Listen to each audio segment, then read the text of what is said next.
Hello and welcome to lesson 13. So in this lesson we're going to begin the country study. So you'll start that with a welcome to traditional Papua New Guinea.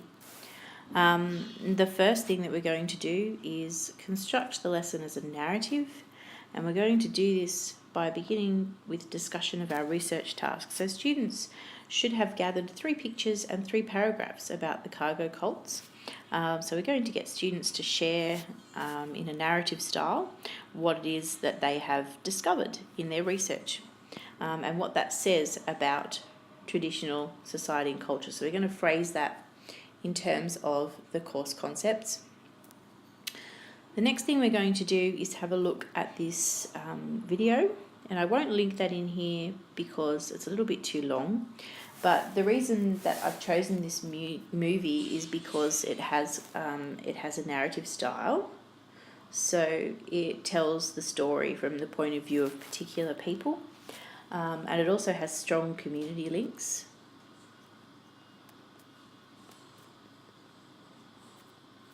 So when you watch the movie in class, you'll be emphasising the storytelling and the people who are involved and what's happening to them. There's a worksheet that goes with that, that's included in your materials, and that is geared around pulling out these concepts and pulling out these concepts from that particular video. The next thing we do is we set a research task, which is about the Wontoks and the big men. So they're mentioned in the movie, they're mentioned in this movie, so there's a little bit of backgrounding information. Students are then going to go and research what they are and how they structure Papua New Guinean traditional society. So this is working through this Torres Strait Islander drum model, so we're deconstructing and reconstructing knowledge.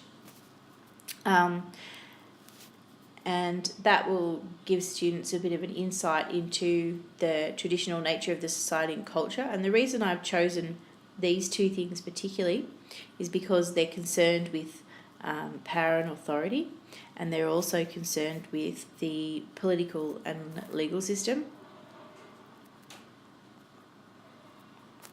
And the reason that that is relevant is because that political and legal system part is the aspect of Papua New Guinean society that we're going to study further on in the country study. So we're actually scaffolding that information all the way back here, so that by the time we get to the part where we're looking at political and legal systems, students will have a knowledge of traditional Papua New Guinean political and legal systems already, based on the work that we've done in class and the research work that they've done. So that's lesson 13.